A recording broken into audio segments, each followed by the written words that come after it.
আমরা বদ্বীপ নিয়ে আলোচনা করব। বদ্বীপ বলতে সাধারণত আমরা কি বুঝি?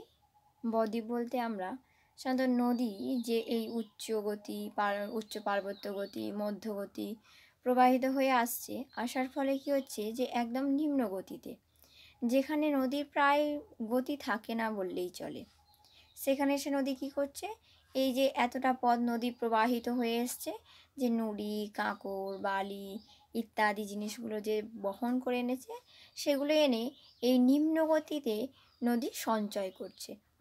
অর্থাৎ কি, নদীর আর কোনো গতি না থাকার জন্য সেই নুড়ি, কাঁকর, বালিগুলো আর প্রবাহিত হয়ে যেতে পারছে না। তারপরে কি হচ্ছে, ওরা গতিহীন হয়ে যাওয়ার জন্য ওখানেই জমা হয়ে নুড়ি, কাঁকর, বালিগুলো ইত্যাদি সঞ্চয় হয়ে অর্থাৎ মোহনার কাছে এসে বদ্বীপ গঠন করছে। তাই নদী তার নিম্ন গতিতেই এই বদ্বীপ গঠন করে থাকে, যেখানে নদীর কোনো প্রায় গতি থাকে না। তাহলে বদ্বীপ কেমন গঠন করবে, যে যখন এই পলি, নুড়ি, কাঁকর, বালিগুলো ইত্যাদি মোহনার কাছে সঞ্চয় হচ্ছে, অর্থাৎ নিম্ন গতিতে সঞ্চয় হওয়ার পরে যখন যে বাংলার মাত্রাহীন ব ও গ্রিক অক্ষর ডেল্টার মতো আকৃতি, যে ব আকৃতি দ্বীপ সৃষ্টি করছে, তাই তাকে আমরা বদ্বীপ বলবো। তাহলে বদ্বীপ বোঝা গেল। তাহলে এক কথায় বদ্বীপ বলছে যে নদী যখন তার সঞ্চয় কাজের ফলে মাত্রাহীন ব ও গ্রিক অক্ষর ডেল্টার মতো দ্বীপ সৃষ্টি করে বা সমভূমি সৃষ্টি করছে, তখন তাকে একটা ভূমির সৃষ্টি করছে, তখন তাকে আমরা বলবো বদ্বীপ। একটা ভূমিরূপ সৃষ্টি করলো, যার ফলে কি হচ্ছে, এটাকে আমরা বদ্বীপ বলে থাকবো। এই বদ্বীপকে আমরা সাধারণত আকৃতির দিক থেকে আমরা তিনটি ভাবে দেখে থাকবো।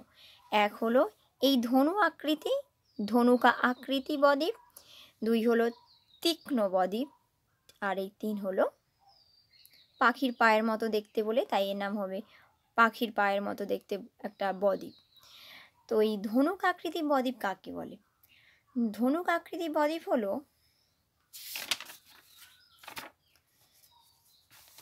যখন নদী কি করছে, মোহনার কাছে, মোহনার উপর দিয়ে প্রবাহিত হয়ে আসছে, এই মোহনার কাছে এসে প্রবাহিত হয়ে আসছে নদী তখন কি করছে, নদীর বক্ষটা তো অলরেডি নুড়ি, কাঁকর, বালি ইত্যাদি দিয়ে ভর্তি হয়ে গেছে, তাই মূল নদীটা যখন প্রবাহিত হয়ে আসছে, তার প্রবাহ পথে কী হচ্ছে, নুড়ি, কাঁকর, বালিগুলো বাধার সৃষ্টি হচ্ছে।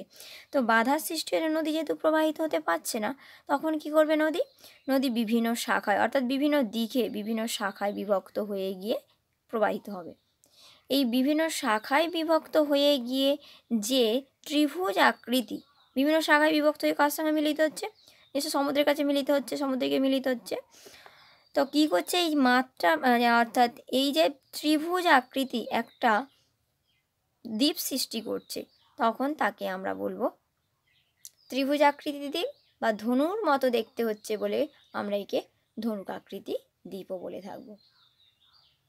তাহলে কি বলো, ধনুক আকৃতি দ্বীপ কি, যখন মূল নদীটা মোহনার উপর দিয়ে প্রবাহিত হয়ে আসছে, তখন কি হচ্ছে, নুড়ি, কাঁকর, বালি ইত্যাদি দিয়ে সঞ্চিত হয়ে থাকার ফলে বাধার সৃষ্টি করছে।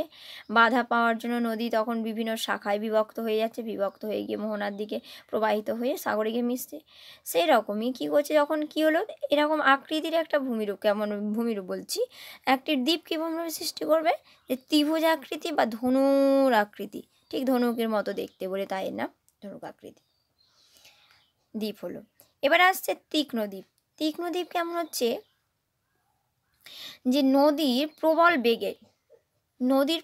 বেগের ফলে কি হচ্ছে, এটা নদী নয়, সাগরের প্রবল বেগের ফলে, সাগরের বেগ তো প্রবল থাকে, তো সাগরের প্রবল বেগের ফলে কি হচ্ছে, মূল যে মোহনাটা আছে তার উপরে প্রবল বেগে আঘাত করার ফলে ক্ষয়প্রাপ্ত হয়ে সেই যে নুড়ি, কাঁকর, মোহনায় যে নুড়ি, কাঁকর, বালি এগুলো জমা হয়েছে, সঞ্চিত হয়ে আছে, সেগুলো কি হচ্ছে, সেইগুলো ওই যে সমুদ্রের জলের তরঙ্গে ধাক্কার ফলে সেগুলো উপরের দিকে উঠে যাচ্ছে, উপরের দিকে উঠে গিয়ে সঞ্চয় হচ্ছে আবার।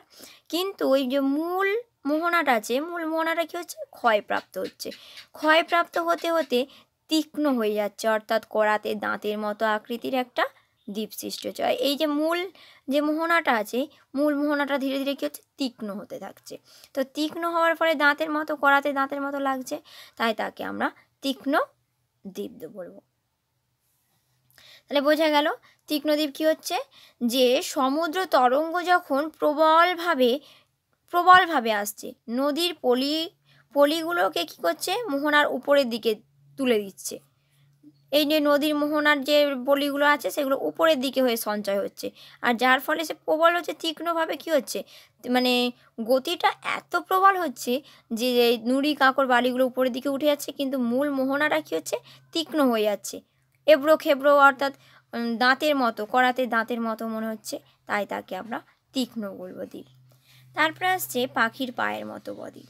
পাখির পায়ের মতো বদ্বীপ কি, যখন ওই মূল নদীটা প্রবাহিত হয়ে আসার সময় দ্বীপে, অর্থাৎ মোহনার উপর দিয়ে প্রবাহিত আসার সময় কি করছে, যে বিভিন্ন শাখায় ভাগ হয়ে যাচ্ছে। তো বিভিন্ন শাখায় বিভক্ত হয়ে যাচ্ছে এবং সুবিস্তার হচ্ছে, বিভিন্ন শাখায় বিভক্ত হচ্ছে এবং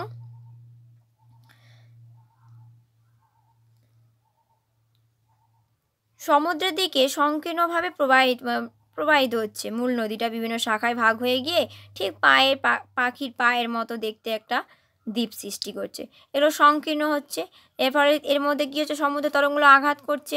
সেইভাবে যে কী করছে, যখন ওই মূল নদীটা পাখির পায়ের মতো বিভিন্ন শাখায় ভাগ হয়ে দ্বীপের সৃষ্টি করছে, তখন তাকে আমরা পাখির পায়ের মতো দেখতে বলি, তাকে আমরা কি বলছি, পক্ষীপাদ বদ্বীপ। বোঝা গেল? তাহলে পক্ষীপাদ বদ্বীপ কী হচ্ছে, যে পক্ষীপাদ বদ্বীপ বলতে বোঝাচ্ছে সাধারণত যখন নদী তার মূল নদীটা যখন মোহনার উপর দিয়ে প্রবাহিত হয়ে যাচ্ছে, মূল নদীটা যখন মোহনার উপর দিয়ে, এই তো যে বলছে মোহনার সমুদ্র তরঙ্গ আঘাতে প্রবল নদী পলিগুলো কী করছে, মূল নদীটা বহু শাখায় বিভক্ত হচ্ছে, মূল নদীটা বিভিন্ন শাখায় বিভক্ত হলো এবং পাখির পায়ের আঙুলের মতো আকৃতি হয়ে দীর্ঘ হচ্ছে। এই দীর্ঘ হয়েছে, অর্থাৎ অনেকটা বড় বড় হয়ে বিস্তৃত হচ্ছে এবং সংকীর্ণ, অর্থাৎ ক্ষয়কাজের জন্য এগুলো সংকীর্ণ ও দীর্ঘ হচ্ছে। যার পরে হচ্ছে সংকীর্ণ মানে ছোট হয়ে যাচ্ছে, আর ছোট বলতে কেমন, এই যে ক্ষয়ের ফলে এগুলো কি হচ্ছে, ধীরে ধীরে সংকীর্ণ হচ্ছে আর এটা সুবিস্তৃত হচ্ছে, বড় হচ্ছে, যার ফলে কি হচ্ছে, সংকীর্ণ এবং দীর্ঘ হওয়ার পরে ঠিক পাখির পায়ের মতো দেখতে বলে একে পক্ষীপাদ বদ্বীপ বলা হবে। তাহলে বোঝা গেল, তাহলে কি হলো, মূল নদী বহু শাখায় বিভক্ত হয়ে গিয়ে যখন পাখির পায়ের আঙুলের মতো দীর্ঘ এবং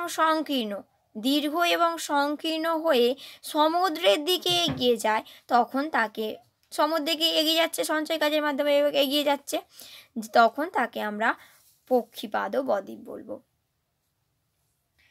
এবারে সব নদীর মোহনাতেই কি বদ্বীপ গঠিত হয়? না, সব নদীর মোহনায় বদ্বীপ গঠিত হয় না। সব নদী, এই যে বদ্বীপ গঠিত হতে গেলেও নদীর মধ্যে যে সব নদী মোহনায় বদ্বীপ গঠিত হতে গেলে কিছু কারণ থাকতে হয়, যে কী কারণের জন্য বদ্বীপ গঠিত হয়। তো কী কারণের জন্য বা কী প্রাকৃতিক পরিবেশ থাকতে হবে যার জন্য এই বদ্বীপ গঠিত হবে। তো কী কারণের জন্য বদ্বীপ গঠিত হয়? বদ্বীপ গড়ে ওঠার জন্য সাধারণত কতগুলো কারণ আছে, তার মধ্যে প্রধান হিসাবে আমরা বলতে পারি, মোহনায় কাছে নদী বা সমুদ্র স্রোতের বেগ, যে নদীতে বদ্বীপ গড়ে উঠবে তার কাছে যে সমুদ্র, অর্থাৎ মোহনার কাছে যে সমুদ্র ও নদীর বেগকে আমায় কী হতে হবে, বেগকে আমার কম থাকতে হবে। তাহলে 1 নম্বর পয়েন্টে আমরা কি বলতে পারবো, যে নদীর মোহনায় আমাদের বদ্বীপ গড়ে উঠবে সেখানে অবস্থিত নদী বা সমুদ্রের বেগ আমার কী থাকতে হবে, কম থাকতে হবে। 2 নম্বরে আমরা কি বলতে পারি, 2 নম্বরে বলতে পারি যে নদীর মোহনার যে গভীরতা, ধরে এই নদীটার মোহনা যদি ধরা যায়, যে নদীর মোহনায় কী হবে, গভীরতাটা আমায় কী থাকতে হবে, গভীর, যেন মোহনাটা গভীর না হয়। গভীর হলে কি হবে, সেখানে গভীর হলে বদ্বীপ গড়ে উঠতে পারবে না, কিন্তু আমাদের কী করতে হবে, মোহনার গভীরতা যেন কম থাকতে হবে বা কম থাকা প্রয়োজন। আর তাহলে 2 নম্বরে গেল। 3 নম্বরে কি বলতে পারি, সমুদ্রের জলের লবণতা যেন বেশি হবে, লবণতা যেন বেশি থাকতে হবে সমুদ্র জলে। কেন থাকতে হবে, যাতে পলি দ্রুত হারে থিতিয়ে পড়ে। তাহলে সমুদ্র জলে লবণতা কী করতে হবে, সমুদ্র জলে লবণতাকে আমার বেশি থাকতে হবে, যাতে এই যে পলি দ্রুত হারে থিতিয়ে পড়তে পারে, তাই লবণতা বেশি প্রয়োজন। 4 নম্বরে কি বলতে পারি, 4 নম্বরে বলতে পারি যে নদীর মোহনায় জোয়ার ভাটা বা সমুদ্র স্রোত যেন কম থাকে, যে জোয়ার ভাটার স্রোত বা সমুদ্রের স্রোত যেন কম থাকে। কম নাহলে কী হবে, যদি কম না থাকে তাহলে কী হবে, পলিগুলো স্রোতের টানে তো আরও বিশেষভাবে তো আরও সঞ্চয় অর্থাৎ স্থির থাকবে না, পলিগুলো জমতে পারবে না। তো অর্থাৎ মোহনায় যে পলিগুলো জমতে জমতে জমতে জমতে জমতে জমতে জমতে জমতে তবে তো বদ্বীপের সৃষ্টি হবে। কিন্তু যেখানে যদি জোয়ারে ভাটার টানটাও বেশি থাকলো বা সমুদ্রের টানটা স্রোতের টানটাও বেশি থাকলো, তাহলে সেখানে আমি কী করে পলিটা স্থিরভাবে সঞ্চয় হতে পারবে না। তাই আমার মাথায় কী হবে, যে তাই মাথায় রাখতে হবে যে মোহনায়, যে নদীর মোহনাতে যে বদ্বীপ গড়ে উঠবে সেখানে জোয়ার ভাটা ও সমুদ্রের স্রোত যেন কম থাকে। তারপরে কি বলছে, যে নদীর মোহনায় প্রচুর পলি, যে নদীর মোহনাটা যে পলি জমা হবে সেই প্রচুর পরিমাণে যাতে পলি সঞ্চিত হয়, তার জন্য নদী অববাহিকাটা আমার কি হবে, নদী অববাহিকা অঞ্চলটা বিস্তৃত হবে, অর্থাৎ বেশি হবে। অববাহিকা অঞ্চলটা যেন সুবিস্তৃত হয়, অনেকটা বড় এরিয়া নিয়ে যেন আয়তনের দিক থেকে যেন বেশি হয়ে থাকে। তাই নদী অববাহিকাটা তাহলে কি হবে, নদীর অববাহিকাটা আমার সুবিস্তৃত হবে আয়তনের দিক থেকে। তাহলে বোঝা গেল যে এখানে আমরা কি বলতে পারলাম, এক বললাম যে সমুদ্র স্রোতের বেগ কম হবে বা নদীর বেগ কম হবে। তারপরে বলছে নদীর মোহনার গভীরতা কম হবে, সমুদ্র জলে লবণাতার পরিমাণ বেশি হবে, মোহনার জোয়ার ভাটা ও সমুদ্র স্রোতের কম থাকবে, এবং হচ্ছে নদীর মোহনায় প্রচুর পরিমাণে যাতে পলি সঞ্চিত হয় তার জন্য নদী অববাহিকাটা কী হবে, সুবিস্তৃত হবে। প্রাথমিকভাবে এগুলোর জন্য কী হয়, নদীতে বদ্বীপ সৃষ্টি হয়ে থাকে। যে যে নদীতে এই ধরনের বৈশিষ্ট্যগুলো থাকবে সেই নদীতেই হচ্ছে মোহনাতে বদ্বীপ সৃষ্টি হবে।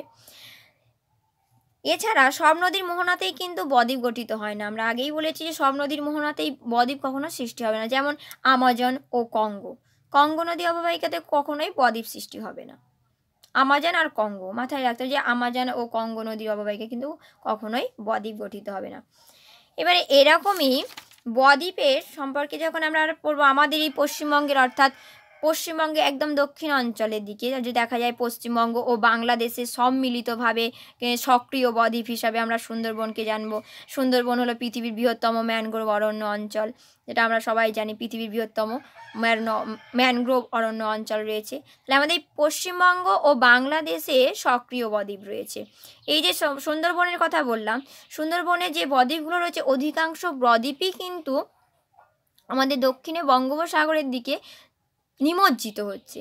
এই দক্ষিণে বঙ্গোপসাগর নিমজ্জিত হওয়ার প্রধান কারণ হিসাবে যদি আমরা সবাই জানতে পারি যে কী কী কারণ থাকতে পারে, কী কী কারণ হিসাবে আমরা প্রধান কারণ হলো গ্লোবাল ওয়ার্মিং, অর্থাৎ বিশ্ব উষ্ণায়নের জন্যই কিন্তু আজ আমাদের সমস্ত দ্বীপগুলো জলে নিমজ্জিত, অর্থাৎ সমুদ্রের জলে নিমজ্জিত হয়ে যাচ্ছে।